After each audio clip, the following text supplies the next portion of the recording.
والسلام علیک یا نبی وعلی آلک واصحابک یا حبیب اللہ۔ تمام تعریفیں، حمد و ثنا اللہ تعالیٰ جل مجدہ الکریم کے لیے، درود و سلام نبی اکرم صلی اللہ تعالیٰ علیہ وسلم کی ذات والا صفات کے لیے حمد و صلات کے بعد انتہائی عزت و تکریم کے لائق علماء کرام، مشائخ، سادات، دوستوں، بزرگوں اور بھائیوں، یہ خوبصورت محفل پاک اپنی تمام تر خوبصورتیوں کے ساتھ انعقاد پذیر ہے۔ اللہ تبارک و تعالی شاہ صاحب کو، ان کے معاونین کو بہترین جزا عطا فرمائے۔ میں کچھ زیادہ لمبے سفر سے لوٹا ہوں اور میری طبیعت بھی کچھ دنوں سے علیل ہے، لیکن یہ محبت کا معاملہ تھا، زیادہ لمبی چوڑی بات تو نہیں کر سکوں گا، حاضری کے لیے حاضر ہوا ہوں۔ سب سے پہلے تو یہ عرض کروں گا، جہاں دوست زیادہ ہوتے ہیں وہاں رائے بھی زیادہ ہوتی ہے۔ تو وہ یہ ہوتا ہے کہ بعض اوقات مجھے تو بعض محافل میں یہ بھی سمجھ نہیں آتی کہ بیسیکلی کمانڈر ان چیف ہے کون، بات کس کی ماننی۔ تو وہ زیادہ مختلف رائے ہونے کی وجہ سے بعض اوقات، لیکن یہ محبت کی بات ہی ہے، پیار کی بات۔ چیزوں کو اپنے دل پر نہ سوار کیا کریں۔ جن لوگوں کی منزل ہوتی ہے نا کوئی، بس کریں جی بول کے نہ ٹھیک کرائیں، اب جو بیٹھ سکتا ہے اسے بیٹھنے دیں۔ یہ جو دوست بول کر دوستوں کو چپ کرا رہے ہیں، یہ مہربانی کریں جی، اب تو عشاء کا وقت قریب ہے، بس چھوڑ دیں دوستوں۔ عزیز دوستو، جن لوگوں کی منزل ہوتی ہے نا، جو لوگ طے کر لیتے ہیں ہم نے کہیں پہنچنا ہے، تو پھر سفر جب کرتے ہیں نا، ہم طے کرتے ہیں کہ آج مجھے فیصل آباد، لاہور کسی جگہ جانا ہے، تو پھر رستے میں یہ تھوڑی دیکھا جاتا ہے کہ سپیڈ بریکر کتنے آئے، یہ تھوڑی دیکھیں گے کہ راہ کے اندر چنگچی رکشے، گاڑیاں اور باقی چیزیں کتنی آئیں۔ سفر کا تعین کریں اور سفر شروع کرتے رہیں۔ بس میلاد کی محافل میں اور خوبصورت جگہوں میں کوئی تلخی والا بعض اوقات کام ہو بھی جائے تو تلخ ہونا نہیں، لینا مزہ ہی ہے۔ سمجھ میں آئی بات؟ اللہ تعالیٰ آپ کو خوش رکھے، اس کا بھی لطف ہی حاصل کرنا ہے اللہ کے فضل سے۔ دنیا میں پریشان وہ بندہ ہوتا ہے جو ذہنی طور پر، نفسیاتی طور پر الجھ جاتا ہے۔ آپ نے الجھنا نہیں، محبت سے بیٹھنا ہے۔ چند ایک باتیں عرض کرنی ہیں، اس بات میں کوئی شک نہیں، ایک ذرا کم کر دینی، اس میں کوئی شک نہیں کہ ایمان نام ہے حضور کی محبت کا۔ محبت مصطفیٰ کریم صلی اللہ تعالیٰ علیہ وسلم ایمان کی جان ہے، اور یہ دین اسلام کا بہت بڑا انعام ہے کہ وہ کہتا ہے کہ حضور سے پیار کرو۔ اس لیے کہ جب نبی پاک سے محبت ہو جاتی ہے تو زندگی ویسے ہی آسان ہو جاتی ہے۔ اے عشق تیرے صدقے جلنے سے چھٹے سستے، جو آگ بجھا دے گی اب وہ آگ لگائی ہے۔ کیا ہوتا ہے کہ انسان کے لیے زندگی آسان ہو جاتی ہے۔ میں نے عرض کیا تھا کہ پتہ ہی نہیں چلتا کمانڈر ان چیف کون ہے۔ اللہ آپ کو سلامت، ٹھیک ہو گیا جی، اب آنے دیں دوستوں کو، بیٹھ جائیں جی۔ آپ لوگ آگے نہ ہو پیارے بیٹے، بیٹھ جاؤ جہاں جگہ نہیں، آپ اس طرح بھاگے دوڑے ٹنانا، محفل میں آئیں، اس کا ادب کا خیال کریں۔ آپ تشریف رکھیں، بس بیٹھ جائیں جہاں جگہ مل رہی ہے۔ جو دوڑ کے آ رہے ہیں یہ اطمینان سے آئیں گے تو باوقار لگیں گے۔ اللہ آپ کو سلامت رکھے، برکت دے، ماشاءاللہ، اللہ تعالیٰ آپ کو برکات دے۔ اوہو، یہ اتنا مجمع کنٹرول نہیں ہوتا، کوئی بات نہیں، وہ انجی ہوتا ہے ہر روز تھا۔ نعرہ تکبیر، نعرہ تکبیر، نعرہ رسالت، نعرہ رسالت۔ بس جی بیٹھ جائیں، اب تشریف رکھ، جلدی سے بیٹھ جائیں جی۔ آپ جو کھڑے ہیں یہ غلط کر رہے ہیں، ایک سیکنڈ سے پہلے بیٹھ جائیں، فٹافٹ فٹافٹ، فیصلہ کرنے میں اتنی دیر۔ لو جی ماشاءاللہ ٹھیک ہو گیا۔ اب آپ توجہ، بولے نہیں جی، اب بولنا سوء ادب ہے، بولے نہیں، بڑی مہربانی، اطمینان سے بات سنیں۔ نبی پاک علیہ السلام کی جو محبت ہے نا، وہ انسان کے لیے زندگی کو آسان کر دیتی ہے۔ حضور سے پیار ہوتا ہے نا تو بندہ نفرت کرنی ویسے ہی چھوڑ دیتا ہے۔ حضور سے پیار کرتا ہے، ہرس ہوس لالچ ویسے ہی نکل جاتا ہے۔ جب حضور سے محبت ہو جاتی ہے، نماز پڑھنا، درگزر کرنا، درود شریف پڑھنا، قرآن پاک پڑھنا، دین کی خدمت کرنا، حتیٰ کہ جان دینا بھی آسان ہو جاتا ہے۔ نبی پاک علیہ الصلوۃ والسلام کی محبت انسان کو کبھی بھی ہیں ان تقاضوں کو سمجھنا پڑے گا، تازہ دم رکھتا ہے حضور کا پیار۔ شرط یہ ہے کہ محبت صحیح ہو، اصلی ہو، باطن میں ہو۔ یہ آپ کے ذہن کے اندر کبھی بھی کسی بدبو کو نہیں آنے دے گی، طبیعت کو تازہ دم رکھے گی، سکون میں رہے گی۔ لیکن نبی پاک علیہ السلام کی محبت کے کچھ تقاضے ہیں، ان تقاضوں کو سمجھنا پڑے گا۔ بالخصوص امت اس وقت جس جگہ پہ کھڑی ہے، آپ دیکھیں کہ اتنی بربریت اور اس جیتے جاگتے دیکھتے ماحول میں کہ جس میں ہر چیز کیمرے کی آنکھ دیکھ رہی ہے، اس میں اس قدر زیادہ اسرائیل کی جارحیت، اس کے جواب میں دو تین تازیانے ہیں وہ سمجھنے والے۔ ایک ہے کہ میں کوئی جذباتی بات کروں گا، آپ اس کی تائید کر دیں گے۔ ایک ہے کہ پہلوؤں پر غور کرنے کا وقت ہے کہ اتنے کٹھن ماحول میں بھی اگر مسلم امہ کے لیڈر بیدار نہیں ہو رہے تو آپ کو پس منظر سمجھنا پڑے گا کہ ہم نے نبی پاک کی محبت کے تقاضوں کو نہیں سمجھا۔ حضور سے محبت ہے نا تو پھر نبی پاک کو تو سادہ طرز زندگی پسند ہے، حضور کو تو پسند نہیں ہے۔ اللہ کے محبوب نے تو دعا مانگ کے فقیری لی اللہ تعالیٰ سے۔ آپ کو پتہ ہے جب بندہ بہت زیادہ آسانیوں میں چلا جاتا ہے، بہت زیادہ اس کے پاس سہولیات ہو جاتی ہے، اس کا مرنے کو دل نہیں کرتا۔ خود نبی پاک علیہ السلام نے فرمایا قیامت کے قریب کافر تم پر جھپٹیں گے جس طرح بھوکے لوگ کھانے پر جھپٹتے ہیں۔ حضور کیوں، ہم تھوڑے ہوں گے؟ فرمایا نہیں، تمہیں دنیا سے محبت ہو جائے گی اور موت تمہیں بری لگے گی۔ اتنے بڑے بڑے بنگلے، عالی شان محلات، کس کا چھوڑ کے مرنے کو جی چاہتا ہے معاذ اللہ۔ نبی پاک کی محبت کا تقاضا سمجھو،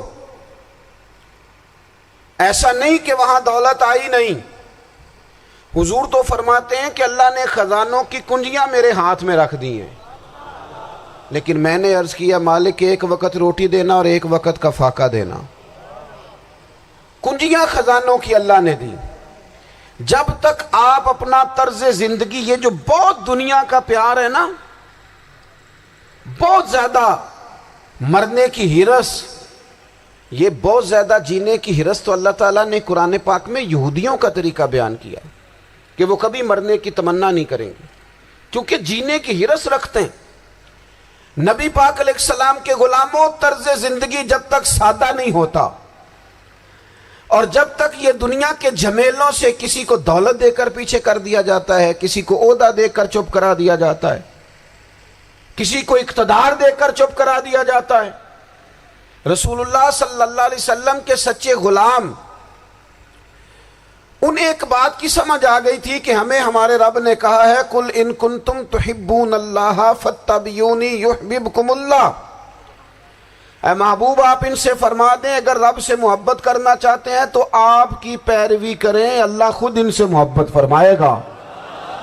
جب رب بھی ان کا ہو جائے گا، جب رب بھی ان کا کی محمد سے وفاتوں نے تو ہم، یہ جہاں چیز ہے کیا، یہ لوح و قلم تیرے ہیں، اس کا کیا مطلب ہوا؟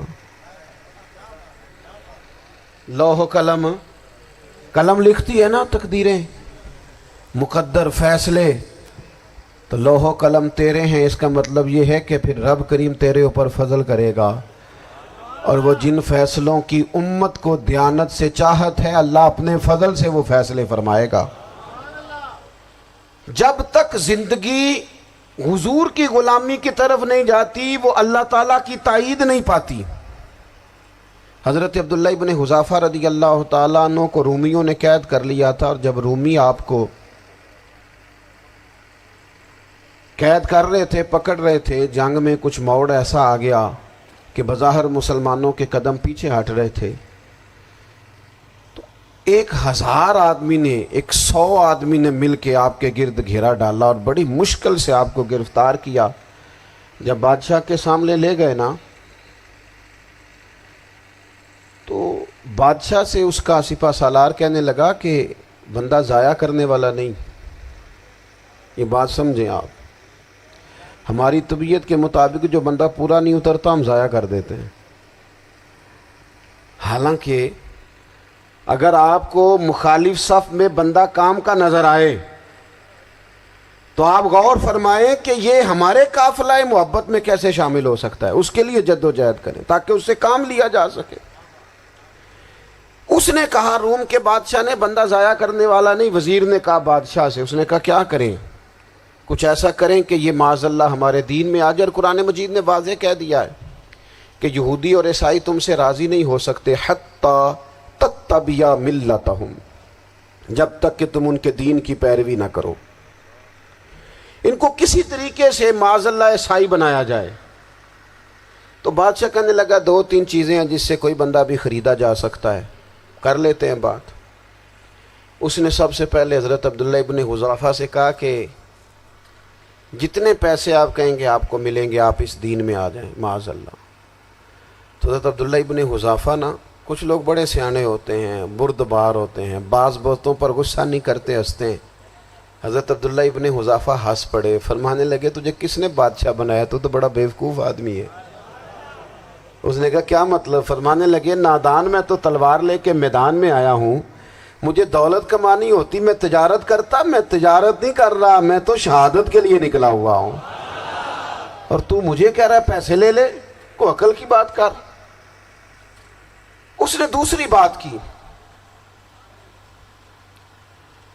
اس نے کہا کہ میں بادشاہ ہوں، میرے نیچے جتنے بھی عہدے ہیں، وزیر، مشیر، وزیر خزانہ، جو آپ عہدہ کہیں گے آپ کو دے دیا جائے گا، آپ اس طرف آ جائیں۔ تو حضرت عبداللہ ابن حذافہ کہنے لگے پھر کہتا ہوں تو بڑا نادان ہے۔ فرمانے لگے میں حضور کا صحابی ہوں، اور صحابی ہونے سے بڑا عہدہ دنیا میں ہے ہی کوئی نہیں۔ صحابہ وہ صحابہ جن کی ہر صبح عید ہوتی تھی، خدا کا قرب حاصل تھا، نبی کی دید ہوتی تھی۔ کہا تو مجھے لالچ دے رہا ہے۔ اب انہوں نے ایک نئی چال چلی۔ وزیر کہنے لگا کہ میں ایک اور طرح سے معاذ اللہ کوشش کرتا ہوں پگھلا دینے کی۔ آپ اندر کمرے میں قید تھے تو وہاں ایک خاتون کو بنا سوار کر بھیج دیا گیا۔ دوستو یاد رکھنا، تگڑا اور مضبوط جوان پتہ کون ہوتا ہے؟ جس کی نظریں پوری طرح اس کے کنٹرول میں ہوں، یہ علامت جوانی ہے۔ جس آدمی کا پوری طرح، 2 لوگ دنیا میں کبھی کوئی کارنامہ سر انجام نہیں دے سکتے، ایک جو حرام کھاتا ہو، ایک جس کی نظر ناپاک ہو۔ محمد بن قاسم جب یہاں آئے تھے نا، تو ایک دن بڑے پریشان تھے، تو ایک بزرگ کہنے لگے آپ کیوں پریشان ہیں؟ کہنے لگے راجہ دہر سے مقابلہ ہے، اور ہماری فوج تو سندھ کے رستے بھی نہیں جانتی، زبان بھی نہیں جانتی، لڑیں گے کیسے؟ 2-4 دن کے بعد ان بزرگوں کی دوبارہ محمد بن قاسم سے ملاقات ہوئی تو بڑے خوش تھے۔ کہا اب آپ کیوں خوش ہیں؟ کہنے لگے وہ میرا مقابلہ نہیں کر سکتا، میں نے تحقیق کر لی ہے۔ کہا کیوں؟ کہنے لگے نظر کا گندہ ہے، اور جو نظر کے گندے ہوتے ہیں وہ میدانوں میں ٹھہرا نہیں کرتے۔ میدان کے لیے نکلنے کے لیے پاک جوانی کی ضرورت ہوتی، تطہیر مزاج ہونا ضروری ہوتا ہے، پاکیزہ افکار اور سچی اور سچی ستھری سوچوں کا ہونا ضروری ہوتا ہے۔ اس لیے فرمایا کہ میرا مقابلہ نہیں کر سکتا۔ حضرت عبداللہ ابن حذافہ کمرے میں تھے، تو وزیر کی بیٹی اندر سجی سنوری پہنچ گئی۔ جیسے ہی آپ نے اس کفر کی چال کو دیکھا تو تیمم کر کے نفل شروع کیے۔ وہ ساری رات بیٹھی رہی، رب کا بندہ ساری رات عبادت کرتا رہا۔ عبادت بڑا سہارا ہے، مصلی بڑا سہارا ہے اللہ کے بندوں۔ صبح دروازہ کھولا، وزیر نے اپنی بچی سے پوچھنا چاہتا تھا رزلٹ کیا نکلا، تو وہ کہنے لگی پیچھے ہٹ جا، اب تیرا میرا تعلق کوئی نہیں، میں نے نبی پاک کا کلمہ پڑھ لیا۔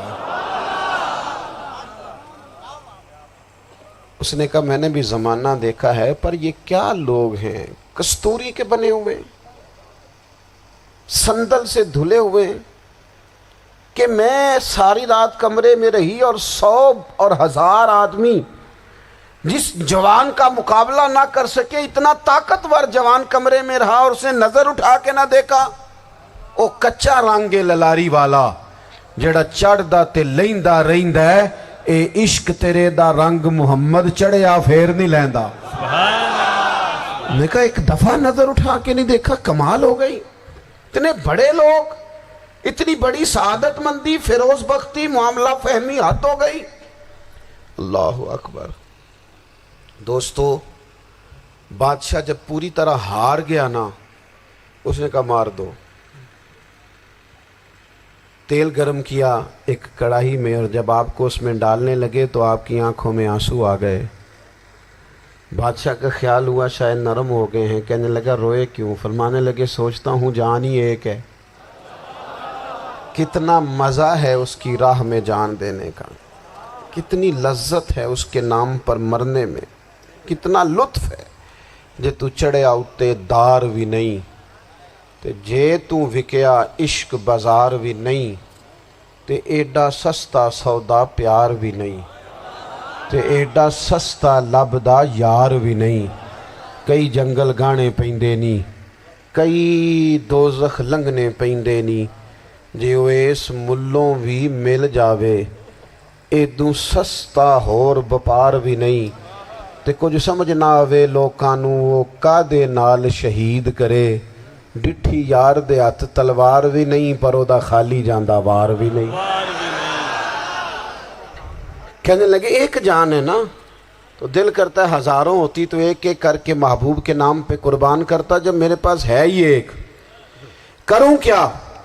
حضرت عبداللہ ابن حذافہ رضی اللہ تعالیٰ عنہ جب روئے اور بادشاہ نے یہ بات سنی تو بادشاہ اٹھ کے کھڑا ہو گیا، سارے وزیروں مشیروں کو کہنے لگا تم نے کہا تھا نا بندہ ضائع کرنے والا نہیں، یہ بھی ضائع کرنے والا نہیں۔ کہنے لگا میرا ماتھا چومو، تم جیسے لوگوں کو قتل نہیں کرنا چاہیے، آزاد کرنا چاہیے۔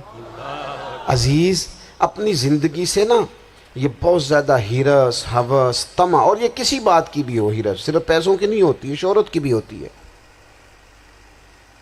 یہ بیماری انسان کو اقتدار کی بھی ہوتی ہے، تعریف کی بھی بیماری ہوتی ہے، یہ سارے نقص ہوتے ہیں لوگوں کو، اور معاذ اللہ بعض جبوں کبوں کے اندر بھی ہوتے ہیں، وہاں بھی پنپتے ہیں۔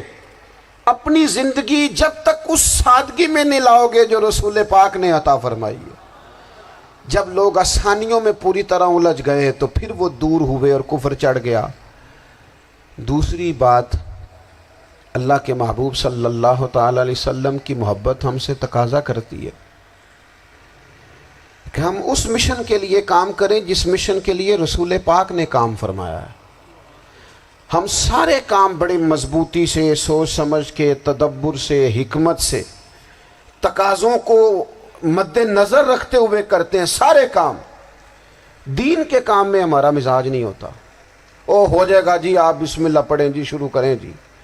آپ تقاضوں کو سمجھیں، چیزوں کو دبائیں نہیں، چیزوں پر غور کریں۔ کسی کے ذہن کی سطح پر سوال ابھرتا ہے، اس کا تسلی بخش جواب دیں۔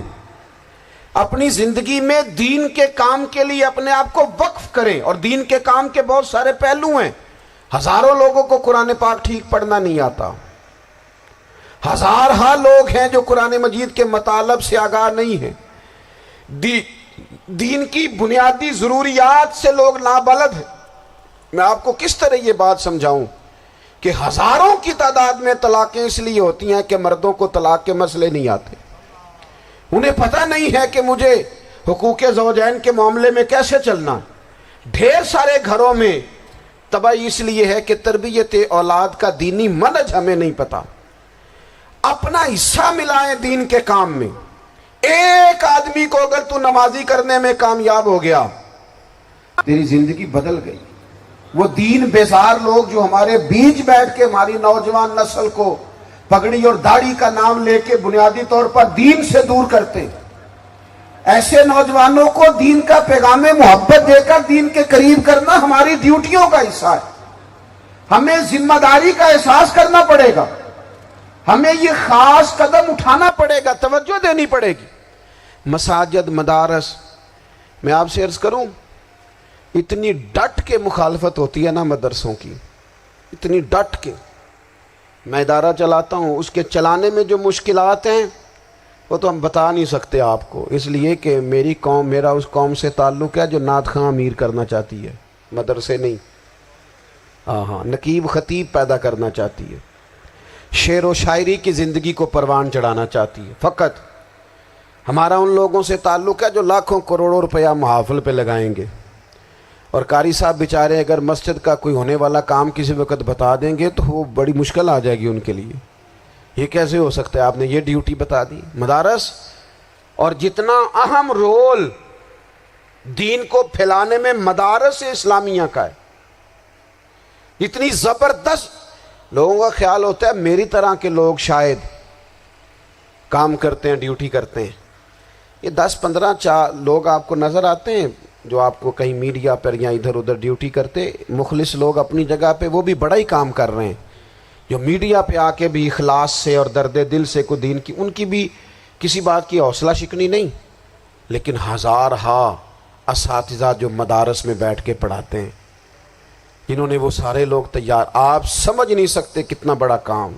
حفظ کا استاد جو ہوتا ہے نا، اس کی ڈیوٹی 24 گھنٹے ہوتی ہے، فجر سے پہلے، اور اس نے بچوں کو اٹھانا ہے۔ تنخواہ تو ہم انہیں دینا نہیں نہ چاہتے جی، تنخواہ نہیں دے دی انہوں نے، ہمیں مولوی امیر نہ ہو جانا، مولوی نو تے سوٹ بھی 27ویں والی رات دے ہے تاکہ کدھر سوان کے عید والے دن پا نہ لوے، چونکہ 27ویں تو بات تے درزی پھڑتا ہی کوئی نہیں، کیوں حضرت؟ ایسے ہی ہے نا، اس وقت تو نہیں نہ لیتا، تو ہم چاہتے ہیں مولوی ہماری مرضی کے ہماری طرح کا سوٹ نہ پہن لے۔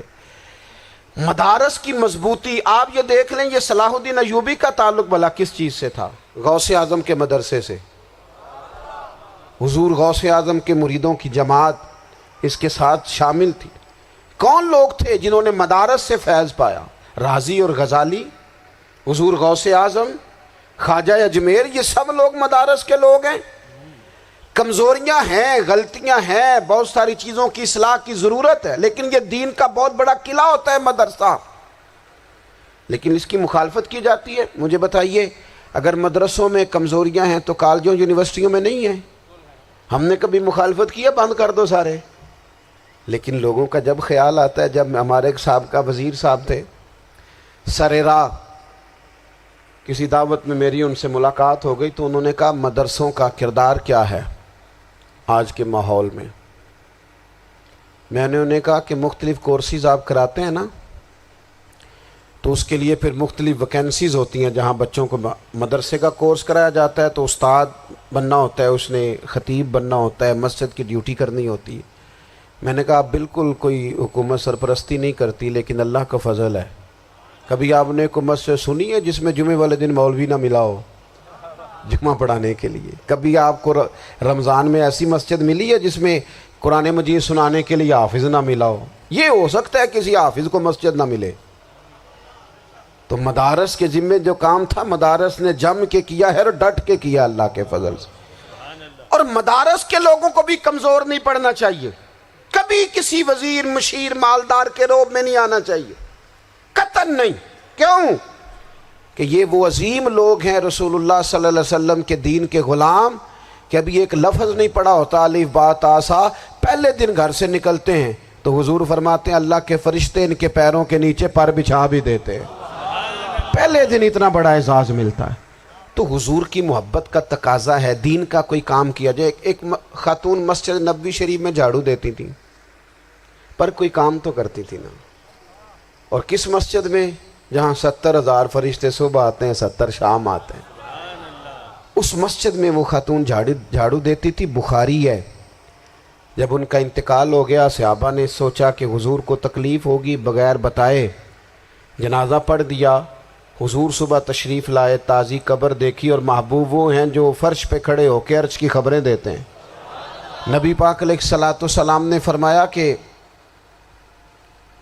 مجھے اطلاع کیوں نہیں دی اس کے انتقال کی؟ یہ کرم دیکھو، کوئی ڈیوٹی تو کرتی تھی نا یار، پر خلوص سے، پر پیار سے، پر اللہ کو راضی کرنے کے لیے، پر درد دل سے۔ اور دین کی ڈیوٹیاں کرنے والے دوستو سنو، حضور صبح آئے، قبر کو دیکھ کر فرمایا مجھے کیوں نہیں بتایا؟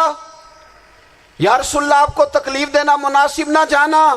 تو قبر پہ کھڑے ہو کے حضور نے فرمایا صف بناؤ، میں دوبارہ جنازہ پڑھاؤں گا، صف بناؤ میں دوبارہ جنازہ پڑھاؤں گا۔ کوئی ڈیوٹی تو۔ تیسرا تقاضا حضور کی محبت کا، سمجھو میں بس بڑی جلدی بات سمیٹنے لگا ہوں۔ حضور کی امت سے پیار کرو، یہ نبی پاک کی محبت کا تقاضا ہے۔ حضور اس بندے سے بڑے راضی ہوتے ہیں جو حضور کی امت سے پیار کرتا ہے۔ آپ کو پتہ ہے حضرت جبریل امین علیہ السلام نے معراج کی رات حضور علیہ السلام سے عرض کی تھی کہ اللہ کی بارگاہ میں عرض کیجئے گا میری بھی ڈیوٹی لگ جائے آپ کی امت کے ساتھ محبت کرنے پر۔ تو یہ کیوں کہا تھا انہوں نے؟ علماء نے لکھا اس لیے کہا تھا کہ حضرت جبریل بھی جانتے ہیں کہ حضور کی امت سے محبت کی بات کی جائے نا تو نبی پاک راضی ہوتے ہیں۔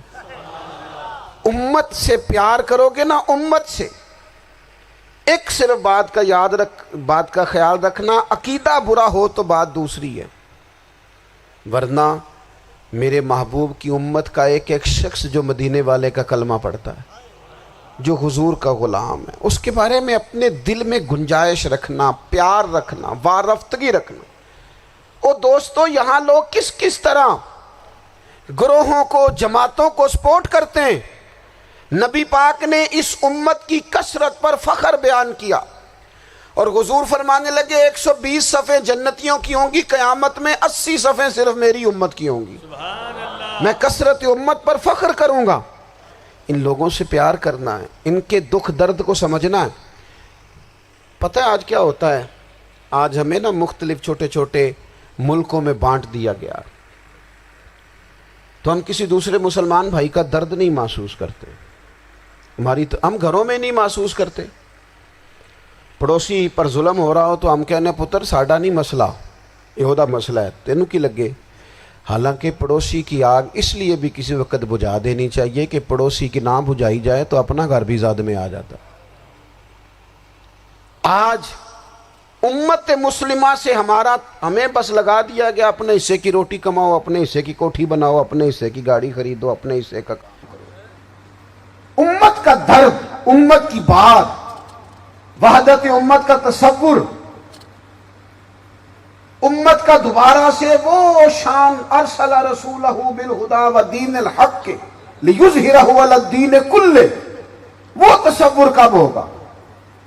اس وقت ہوگا جب ہم بات امت کی کریں گے۔ نبی پاک علیہ السلام نے فرمایا مسلمان کی مثال ایک جسم کی طرح ہے، جسم کے ایک حصے کو تکلیف ہو تو سارا آزمائش میں آ جاتا ہے۔ مجھے بتاؤ یہ انگلی درد کرتی ہو، یہ انگلی جسم کا حصہ ہے نا، تو میرا خیال ہے دماغ یہ کہہ دے گا کہ انگلی کی درد ہے نا منو کی لگے، دل کہہ دے گا کوئی نہیں ٹینشن لینے، انگلی کا مسئلہ ہے نا۔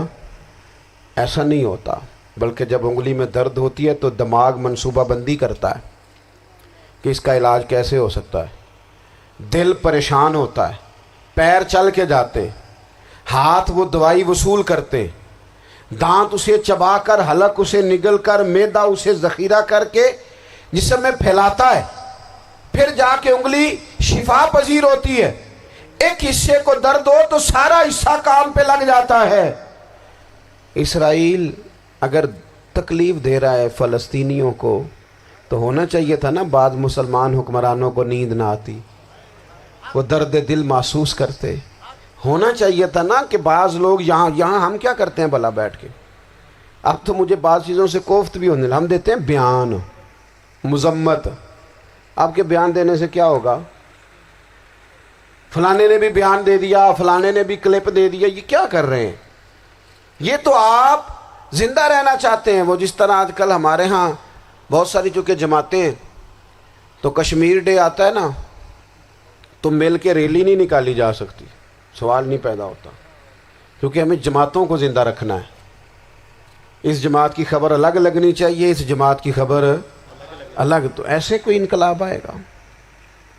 یاد رکھنا امت کو پوری کو ایک طاقتور آواز بننا پڑے گا، ہمیں تھوڑا تھوڑا اوپر اٹھ کے سوچنا پڑے گا۔ خدا را اللہ تعالیٰ مجھے معاف کرے اگر کوئی بات میں ستی کر رہا ہوں، دل کی گہرائی سے عرض کرتا ہوں اب تو بڑا سخت وقت آ گیا۔ اب چونکہ اب تو کیمرے کی آنکھ آئی ہے تو وہ زخمی بچے دیکھے نہیں جاتے، وہ تڑپتی مائیں دیکھی نہیں جاتی، وہ سسکتی اور آواز دیتی بیٹیاں سنی نہیں جاتی۔ وہ آوازیں ایسی ہیں جیسے وہ رات کے سناٹوں میں چیخیں بن کے لوگوں کو جگایا کریں گی۔ خدا را کچھ جرم ایسے ہوتے ہیں جن کی سزائیں بڑی سخت ہوتی ہیں، جن کی معافی بڑی مشکل سے ہوتی۔ اپنے اندر جذبہ ایمانی پیدا کریں۔ اور میرے دوستو، بستر پر بھی تو لوگ ماری جایا کرتے ہیں نا۔ اپنی زندگی رسول اللہ صلی اللہ علیہ وسلم کے دین کے نام کرو۔ جذبہ جہاد، شوق شہادت اور عشق رسول، یہ عناصر ہیں جو امت مسلمہ کو پیروں پر کھڑا کریں گے۔ 2 منٹ کے لیے سوچو، امت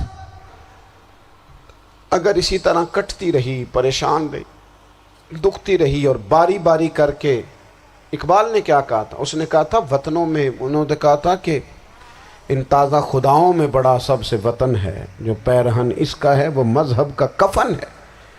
تو اقبال ہم کیا کریں؟ کہنے لگے بازو تیرا توحید کی قوت سے قوی ہے، اسلام تیرا دیس ہے، کیونکہ تو مصطفی ہے۔ تو بحیثیت مسلمان سوچنا شروع کر، بحیثیت مسلمان، اور یوں تو سید بھی ہو، مرزا بھی ہو، افغان بھی ہو، تم سبھی کچھ ہو، بتاؤ کہ مسلمان بھی ہو۔ تمہارے اندر کہیں سے کوئی مومن بھی بولتا ہے کہ نہیں؟ علاقائی تعصبات اور ملکی سرحدوں میں قید ہو جانے والوں، تم ایک نبی کی امت ہو۔ کیوں نہیں سمجھتے کہ جب کشمیر کی بیٹی روتی ہے تو مدینے والے محبوب پاک علیہ السلام کی امت کی بیٹی روتی ہے، جب فلسطین کی بیٹی روتی ہے تو امت کی بیٹیاں روتی۔ خدا را کچھ درد دل اپنی طبیعت میں پیدا کریں۔ میں حکمرانوں کی بات نہیں کرتا، میں تو عام لوگوں سے ایسے تبصرے سنتا ہوں جو نہیں کرنے چاہیے۔ اور نہیں جی نہیں، دوسرا رخ بھی دیکھو، عام آدمی اٹھ کے، عام لوگ بھی یہ خطرناک سوچیں اور ان سے خوفناک نتائج برآمد ہوں گے۔ تو 3 باتیں میں نے آپ کی خدمت میں عرض کی ہیں۔ ایک تو کوشش کریں اپنی زندگی کے اندر کہ زندگی کو سادہ کریں، پیسہ ضرور کمائیں لیکن پیسے سے پیار نہ کرو، پیار تو مدینے والے رسول سے کرنا۔ دولتیں، ہرس، ہوس، طمع، ان سے باہر آؤ۔ اور دوسری گزارش آپ کی خدمت میں یہ عرض کی ہے، کچھ نہ کچھ دین کا کام، اور اس میں بھی شہرتوں سے بچتے ہوئے، تصویروں سے بچتے ہوئے۔ میں ہر محفل میں شاید کہتا ہوں میری فوٹو آ رہی ہے اور لائیو آ رہا ہے اور فلاں ہو رہا ہے، لیکن اس محفل کا خوبصورت انسان وہ ہے جو سب سے پیچھے بیٹھا ہے۔ وہ کسی فوٹو کے لیے نہیں آیا۔ اور میں ڈھیر سارے لوگ دیکھ رہا ہوں، یہ جو آگے بیٹھ جاتے ہیں بعض اوقات 5، 7، 10 لوگ، یہ بڑی تصویر سازی کرتے ہیں، لیکن جو پیچھے بیٹھے ہوتے ہیں، جو پیچھے بیٹھے ہوتے ہیں ان کی کوئی فوٹو نہیں آتی۔ اور میں نے بہت سارے لوگوں کو دیکھا ہے کبھی موبائل کو ہاتھ بھی نہیں لگاتے، لیکن جن کے لیے آئے ہیں انہیں تو پتہ ہے نا کون کون آیا ہے۔ اور کچھ دین کے لیے کریں۔ اور تیسری گزارش آپ کی خدمت میں یہ ہے کہ امت بن کر بھی ضرور سوچیں اور امت کے دکھوں کا مداوع بھی کریں، اور امت مسلمہ کا درد بھی اپنے سینے میں ضرور محسوس کریں۔ اللہ تعالی ہماری اس بزم کو۔ یہ ایک بات اور سن لیں جی، نبی پاک علیہ الصلوۃ والسلام نے ارشاد فرمایا، لائیں جی، حضور سید عالم علیہ الصلوۃ والسلام نے ارشاد فرمایا کہ جب تک بندہ اللہ کے بندوں کی مدد میں رہتا ہے نا، اللہ بھی اس کی مدد کرتا رہتا ہے۔ یعنی اگر آپ امت کے لیے سوچتے ہیں، کوئی امت کے لیے فکر پیدا کرتے ہیں، کچھ امت کی سوچیں لاتے ہیں، تو اللہ بھی مدد فرمائے گا۔ اور یہ بات اچھی طرح یاد رکھیں، جب بھی بندہ کوئی ایسا کام کرتا ہے نا جو خالص اللہ کی رضا کے لیے ہو تو رب کی مدد ضرور آتی ہے۔ وَلَقَدْ نَصَرَكُمُ اللَّهُ بِبَدْرٍ وَأَنْتُمْ